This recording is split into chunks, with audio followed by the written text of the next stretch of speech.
Hey folks, welcome back to another review with yours truly, Sam Healey. Today we're taking a look at this little fellow right here, the new flight plan expansion for Memoir 44, designed by Richard Borg, put out by Days of Wonder. This is one of my favorite games of all time. Indeed, it is in my top 10 games of all time.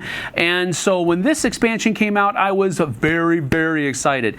About a year and a half, 2 years ago, I first got the first clues about that it was in the works and that they were working things out and planning and strategizing and all this other kind of stuff. So for about a year and a half now, solid, I've been really kind of waiting for this to hit, and it's finally here. So you already know that I like the game that it's an expansion for. What did I think about the expansion itself? Let's get down to the table. I'll show you a couple of things of basic things of how the new rule system works, and then we'll get to some final thoughts after that. Let's hit it.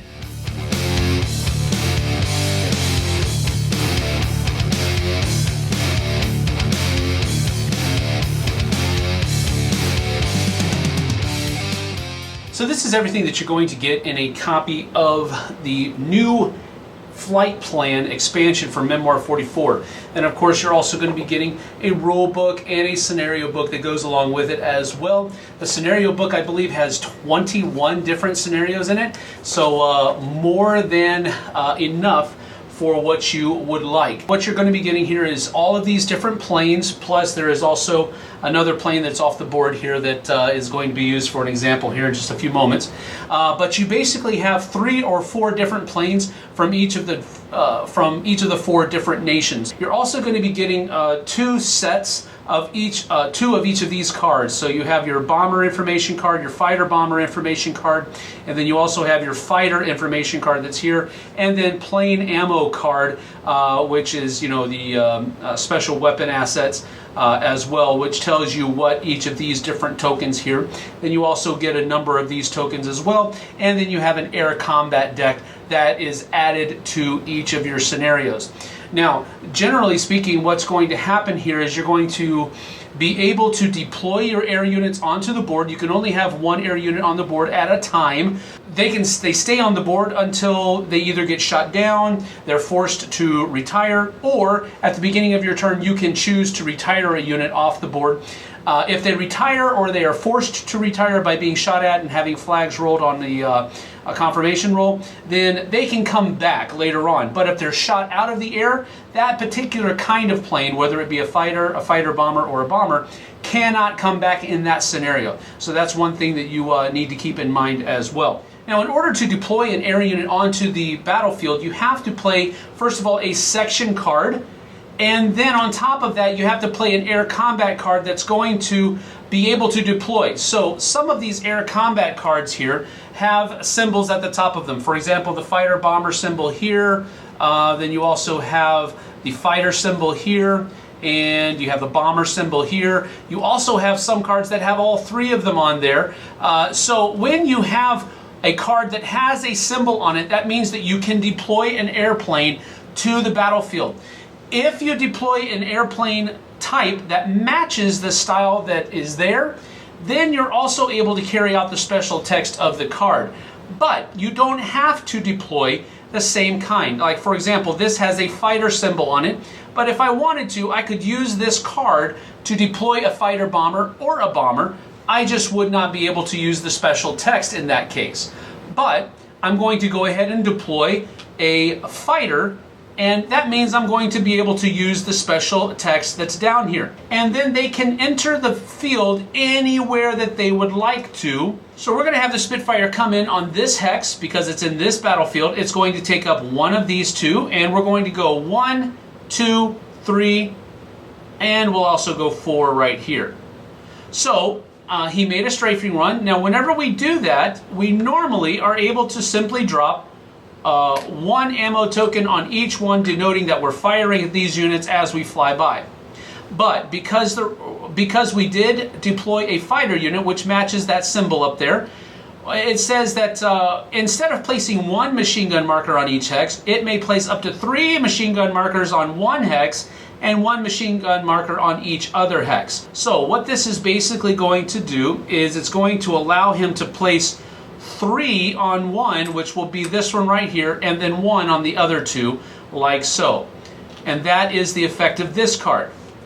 Additionally, hits are also scored on a star result on the cards. All right, so as we go through here, we can roll the dice here, and we're rolling one die for each of these that are there. So first one here, that is a star, which is a hit, so one comes off here along with this one.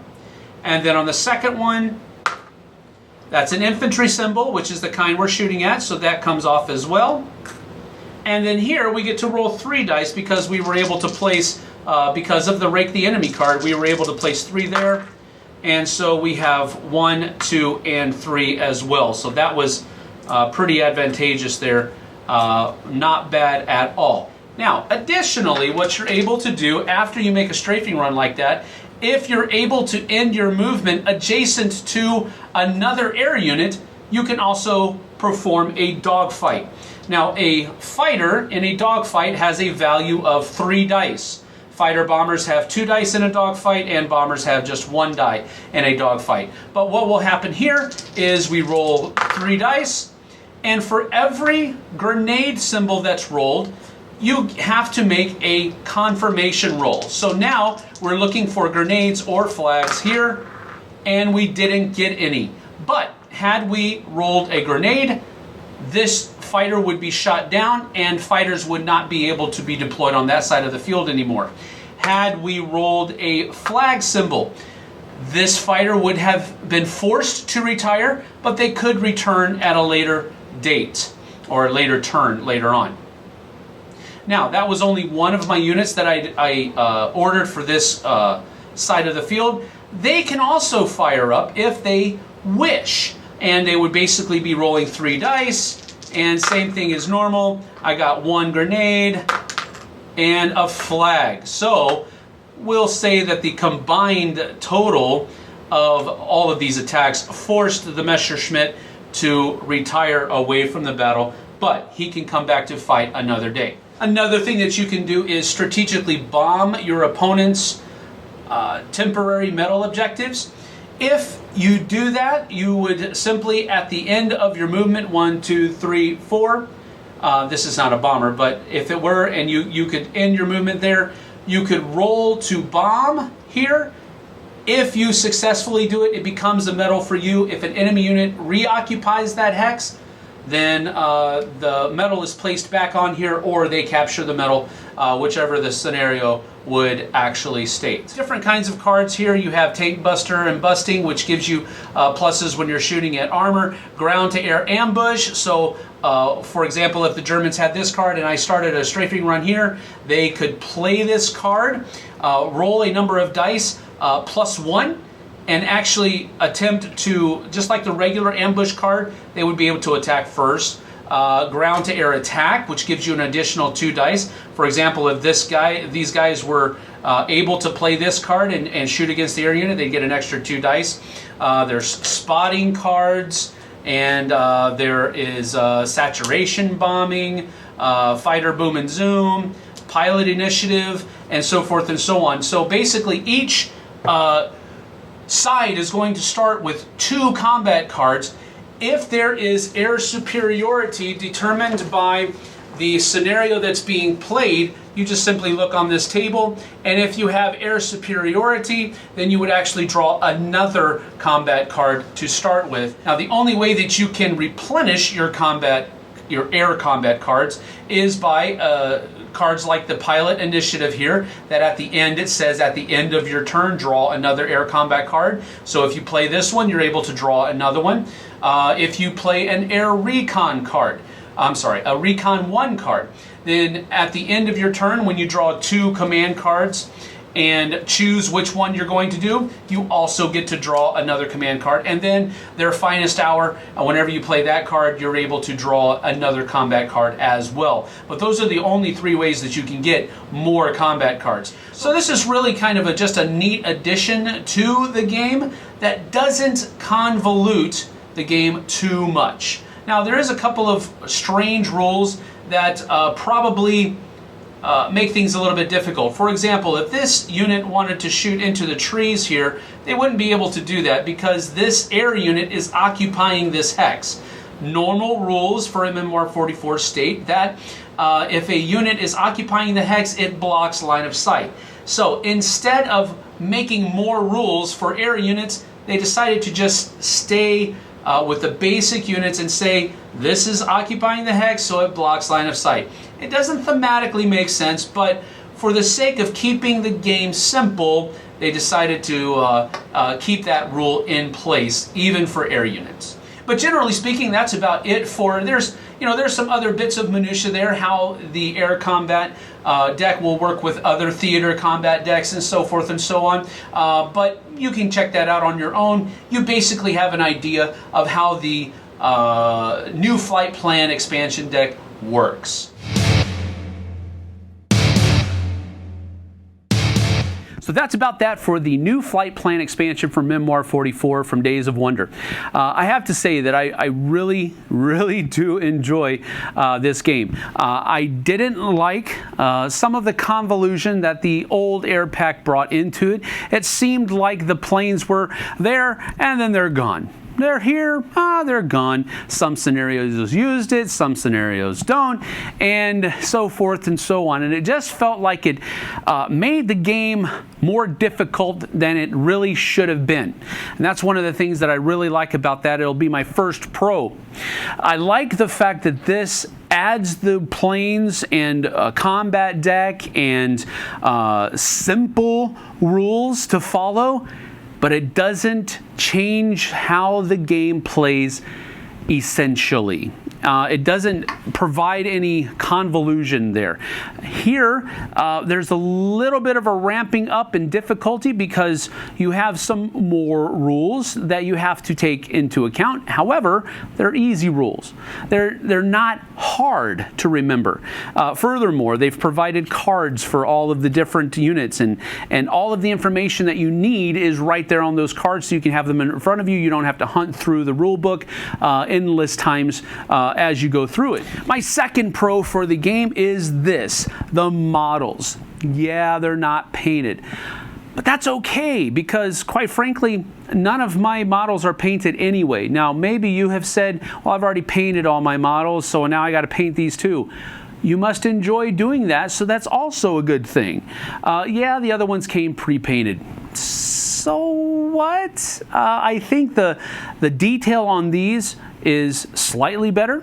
I don't think that those who desire to have painted miniatures are going to worry about that because they're going to want to paint them. It's something they're going to want to do. So whatever. The detail on these is amazing. You can see the panel lines in the wings. You can see the different panels of windows in the cockpits, and you can see the guns coming up out of the different ports that are on. For example, the B-17 here. You can see all of those weapons that are protruding out of the different ports there. These are really nice models. The standees are also very nice as well. They're not chintzy. Doesn't feel like they're going to break or anything like that. They may be a slightly larger at the base than they maybe needed to be, but that's okay to me. I like it, how they kind of sit up off the table a little bit. I like the fact that they're clear. And so that's all well and good. My third pro is the actual combat deck. The combat deck is very easy to understand, simple. You're not restricted to, that's another thing I liked about it, the kind of symbol that shows up on your card. If you have a bomber card in your hand and you want to deploy your fighter, you can go ahead and do that. You might be giving up some pretty neat text and some pretty cool special abilities, but you can do that if you want to. So I like how this combat deck works together. I also like the fact that it's not just the air units that are in the combat deck. It also gives you some ground unit bonuses as well to fight against those air units. So it really gives you a whole lot of flexibility, I guess you could say, and it doesn't seem rigid at all. And that's one of the things that I really enjoyed about the combat deck. And my fourth pro for the game, for the expansion, I didn't really hit on during the explanation part, but I'm going to say it now. The planes stick around after they've carried out their mission. Or after they've carried out that first initial attack. And you can order them just like any other unit in that area or section of the battlefield. I really like that because it makes them another viable unit. It's not that they just show up, do something, and then go away.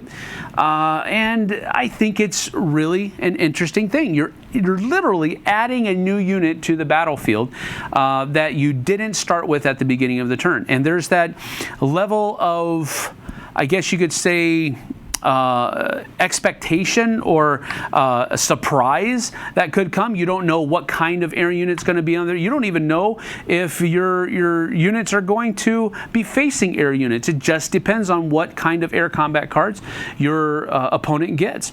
So I like that mystery, I guess you could say, that unexpectedness that's there. But I really do enjoy the fact that these units, you can take them off, you can retire them on your own so that you can bring them back and keep them from being shot down. So as you can probably tell, I really do enjoy the new flight plan expansion because it adds another tier of play without adding a whole lot of convolution, a whole lot of difficulty. Yeah, there's a few new rules that you have to keep track of, but that's not convolution in my opinion. I think it's just another a tier, another echelon of being able to play Memoir 44, and I really do enjoy it. Now, really, my only minor con or quibble, I guess you could say, with the game is that some of the rules that they chose to keep the same don't really make a whole lot of thematic sense. And again, I'm usually a huge person for theme and for having games that stick to the theme pretty religiously, but at the same time, I wish they would have been able to come up with some kind of thematic reasoning why, for example, an air unit will block line of sight because it's flying up there. And I guess there's a number of different ways that they can try to explain that away. But generally speaking, basically all they said was, look, we wanted to keep it simple. We wanted to keep the rules for Memoir 44 the same without adding some kind of exception or change to the rules. And so I can respect to that. I think that it's fine, but it still kind of rubs me the wrong way because I don't like theme. So while it doesn't make thematic sense, it does make perfect sense as far as keeping the game simple. So it's still a minor quibble, but that's all it is. So all in all, I'm going to give this expansion I guess you could say a coveted 10 out of 10. I really do enjoy this expansion a lot. And I think it adds a great level of experience to the game. I usually don't give out 10s that often because there's usually something there that just didn't sit right with me. And maybe you could say, well, it should be a 9 then because of what the air units blocking line of sight and all that kind of stuff. No, I'm not going to do that because that just seems a little bit too petty in this respect. I really enjoy the game a lot, and I think as far as an expansion goes, this is a 10 out of 10 for me. So thanks for joining me. I certainly appreciate it. We'll see you guys and gals on the flip side. Take care.